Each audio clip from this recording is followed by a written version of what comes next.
समग्र सेवा समिति की ओर से मीडिया कर्मी से बातचीत उन्होंने क्या कहा, आइए देखते हैं। बने रहिए PMP TV न्यूज़ 14।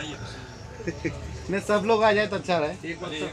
नहीं आप जाइए तो आइए ना, आप लोग भी आइए। कहा क्या कमी है, किस दिशा में काम करना चाहिए, स्वास्थ्य और शिक्षा पर उन्होंने वहीं पर मौजूद डॉक्टर एस.एन. झा, जाने माने चेहरा, डॉक्टर अंजनी सिन्हा और डॉक्टर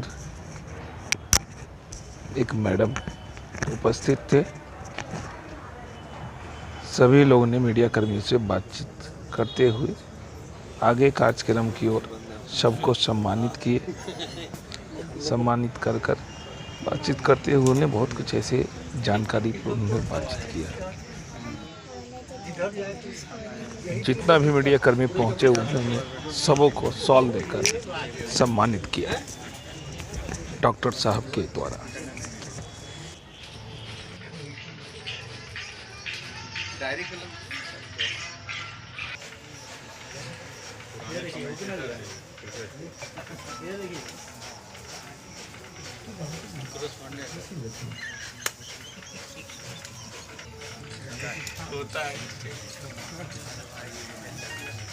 धन्यवाद सर। अगला संवाददाता है अभिषेक कुमार सिन्हा जी, है संवाददाता जिला श्वेत पत्र से। वो कृपया आए और डॉक्टर एस.एन. झा सर से सब प्रेम भेंट से डायरी पेन दीजिए, डायरी पेन।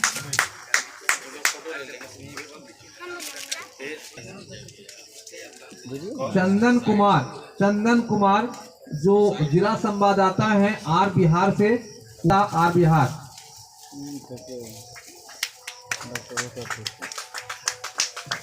वो कृपया आए और डॉक्टर सुमन सर से सब प्रेम भेंट स्वीकार करें।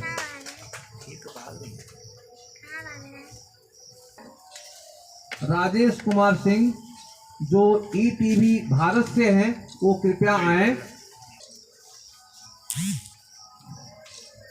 अगला रिपोर्टर है इधर घूम जाइएगा। लक्की अली जी रिपोर्टर हैं फास्ट न्यूज भारत से। पंकज कुमार जी PMT न्यूज से हैं जी।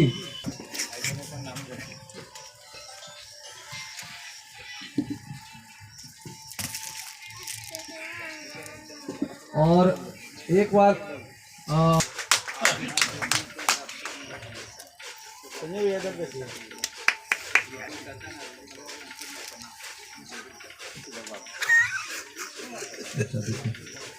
देख लीजिए इधर।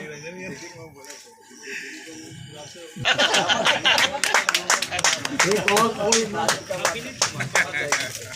देखा जाए सर। विनीत कुमार गरीब बच्चों के पढ़ाई लिखाई के बारे में सजग रहता है। पढ़ाई लिखाई के अलावा उनके स्वास्थ्य का चिंता भी उतना ही करता है। समाज चूँकि बहुत लंबा चौड़ा होता है, इसलिए समाज के हर बच्चों का ख्याल रखना एक छोटे संस्था के लिए बहुत मुश्किल काम है। इसलिए हम लोग एक छोटे तौर पर समाज के सबसे पिछड़े जो मुसहर कम्युनिटी के लोग हैं, उनके हम लोग देखते हैं कि उनके बच्चे जो हैं वो स्कूल नहीं जाते हैं और ख़ास करके माँ बाप के साथ ईंट भट्ठा पर चले जाते हैं, जिसके चलते उनकी पढ़ाई नहीं हो पाती है। और पढ़ाई नहीं होने के चलते क्या होता है कि उनका समग्र विकास ही नहीं हो पाता है। तो पहला उद्देश्य यही है कि ईंट भट्ठा पर बच्चा नहीं जाए। जो ड्रॉप आउट है स्कूल से, उसको स्कूल में लाना और उन बच्चों के लिए मुसहरी में एक स्कूल खोला गया है और इस तरह से 111 स्कूल अभी चल रहा है। इस स्कूल में उन बच्चों को स्कूल टाइम के अलावा, सरकारी स्कूल टाइम के अलावा उनको पढ़ाया जाता है, किताब दिया जाता है और उनको ये इच्छा, उनके अंदर ये प्रबल इच्छा प्रकट की जाती है कि ज़िंदगी जीने के लिए पढ़ाई ज़रूरी है और पढ़ाई के लिए स्कूल जाना ज़रूरी है। और उन बच्चों का स्वास्थ्य चेकअप भी समय समय पर करते हैं। हमारे यहाँ चिकित्सक हैं जो जाते हैं, कैंप लगाते हैं, बच्चों का इम्यूनाइजेशन और जो प्रेग्नेंट वुमेन होती है उनके लिए भी आयरन और टीटी का डोज दिया जाता है। इस तरह से ये कार्यक्रम अभी चल रहा है। घर के अंदर गार्जियन अभी भी रूढ़िवाद से, उस भावना से जुड़े हुए हैं कि उनके अंदर लगता है कि लड़कियों का शिक्षित होना बहुत जरूरी नहीं है, लड़कों को शिक्षित होना ज्यादा जरूरी है। उनके गार्जियन को ये चीज को समझाना पड़ेगा कि लड़कियों की शिक्षा बहुत जरूरी है, क्योंकि लड़कियां ही हमारे समाज की नींव है और उनको शिक्षित करने के लिए सबसे पहले लड़कियां ही लड़कियों को शिक्षित कर सकती है। एक महिला ही, जैसे माँ के रूप में, सास के रूप में, बहू के रूप में, बेटी के रूप में, अगर सब एक दूसरे को समझे तभी समाज का उज्जवल भविष्य बनेगा। ऐसे में और समग्र सेवा से जुड़े हुए हैं, लोगों से क्या अपील करना चाहेंगे इस माध्यम से? आचार संहिता से लोगों से जुड़े हुए दूसरे आगे बढ़कर काम कर रहे हैं, ऐसे लोगों से क्या अपील नहीं लगेगा? 14 और ये जो ड्रॉप आउट जी, तो इसमें कमी आने के लिए मैंने पहले भी कहा और वो फिर यही कह रही हूँ कि जा करके समाज में हम लड़कियों के माता पिता से, अभिभावक जनों से मिले और उन्हें दिखाएं मीडिया के थ्रू, बहुत सारे कहानियों को लेकर के, न्यूज चैनल्स को लेकर बहुत सारे बातों को, अच्छे बातों को बताएं और उन्हें पढ़ाई लिखाएं और पढ़ लिख कर उन्हें मौका दें आगे बढ़ने का। और हर वो बेटियां जो बेटों से भी आगे गई है, भविष्य में आगे बढ़ी है, उनका उज्जवल भविष्य, एक घर ही नहीं गांव पूरे देश का नाम रोशन की है, उनके नामों के बारे में बताएं, उजागर करें और उन्हें समझाएं कि शिक्षा कितनी जरूरी है हर एक पहलू में। अगर हमारे घर में हमारी माँ नहीं शिक्षित रहेगी, बच्चों को कौन पढ़ाएगा? घर में शिक्षा हर एक चीज में, अगर वो शिक्षित है तो स्वच्छ भोजन बनाएगी, स्वास्थ्य के प्रति जागरूक रहेगी, घर का बढ़िया निर्माण होगा, एक अच्छा घर होगा। तो इस कारण से शिक्षा बहुत ही जरूरी है। और दूसरे घर में भी जब वो ब्याह करके शादी करके चली जाती है तो शिक्षित माँ बाप होगी तो हमारे जो गार्जियन है उनका भी वहाँ जाके नाम रोशन करेगी। और बेटियों के साथ तो दो कुल का दायित्व है, एक अपना घर और दूसरा घर, दोनों ही शिक्षा बहुत जरूरी है। मैं doctor Rinki Kumari, dentist from Jamui. Media की परिचर्चा हुई है सर, इसके बारे में क्या कहेंगे? आखिर यहाँ किन उद्देश्यों से मीडिया कर्मियों को बुलाया गया? यूँ तो एक सम्मान समारोह हर साल मगेश्वर जी मनाते हैं। सम्मान इसलिए भी ज़रूरी है कि आप जितना काम करते हैं तो कुछ कोई दे नहीं सकता, हम लोग दे नहीं सकते हैं, सम्मान दे सकते हैं। सम्मान से एक अंदर होता है ना, समाज में भी एक मैसेज जाता है। और दूसरी बात ये है कि बहुत सारी बातें आपके साथ रूबरू हो जाती हैं। हम लोगों का उद्देश्य ये है कि अपनी बातों को आप तक पहुंचाएं, फिर आपके माध्यम से पूरे समाज में पहुंचाएं। इसलिए इसका उद्देश्य, दो उद्देश्य है, एक तो आपको सम्मानित करना, फिर समाज में जो भी सलाह आप लोग देंगे हम लोग करेंगे। सर, आप तो सुदूरवर्ती ग्रामीण क्षेत्रों में गए हैं जहाँ पर कि विकास वर्षों दूर है, तो आपको ऐसा नहीं लग रहा है कि जो विकास जो है वो जमुई मुख्यालय के कुछ किलोमीटर तक सीमित रह गया है? आखिर विकास की गंगा जहां पहुंचनी चाहिए वहां नहीं पहुंच पा रहे। देखिए, एक साम्यवादी विचारधारा आई थी जिसमें सबों की समानता की बात हुई थी, लेकिन उसका प्रयोग फेल कर गया।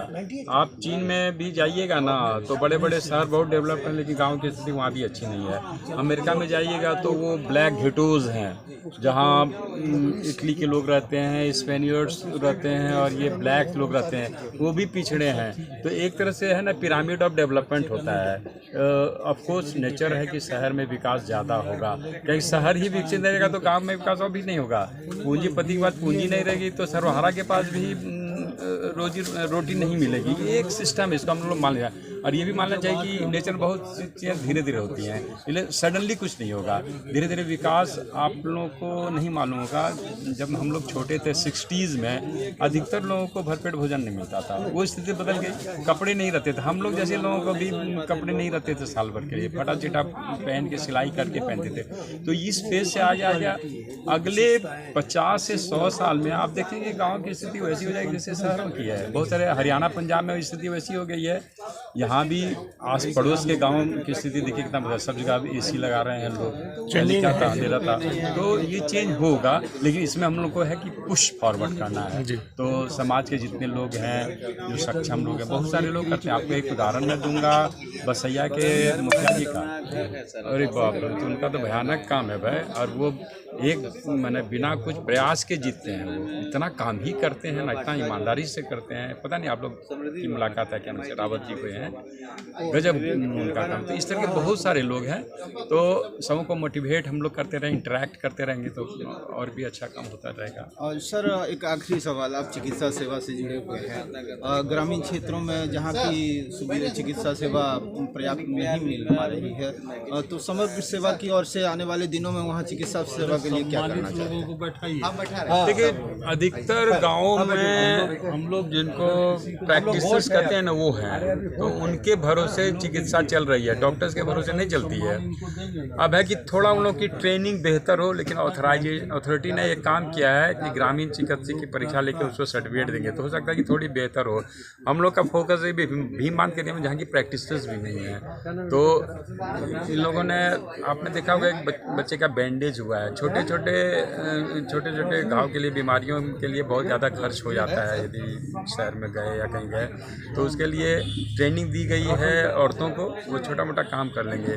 और हम लोग महीने में 2 दिन जाऊंगा, मैं और मेरे एक मित्र हैं वहाँ कैंप के लिए, तो ये इतना ही हो सकता है। फिर मोटिवेशन ये हो गया, सेंटर्स खुल गए यदि, तो फिर तो हेल्थ सेंटर खुल गए तो फिर और सुविधा बढ़ जाएगी। और जैसे मैंने कहा कि थोड़ा एडमिनिस्ट्रेटिव चेंजेस हो जाए तो पूरे ज़िला को हम लोग कवर कर सकते हैं वो मेडिकल फैसिलिटीज़ से। बहुत मुश्किल नहीं है, काम करना चाहता है, परिवेश नहीं मिलता है। अच्छे टीचर जैसे स्कूल में है, पढ़ाना चाहते हैं, लेकिन परिवेश नहीं मिलता, इसलिए नहीं पढ़ाते हैं। तो हमको तो एक परिवेश देना है, अच्छा एडमिनिस्ट्रेशन देना है, स्मूथ एडमिनिस्ट्रेशन देना है, तो उससे कारण सारा काम हो जाएगा। धन्यवाद सर, आपने अपना बहुमूल्य समय दिया।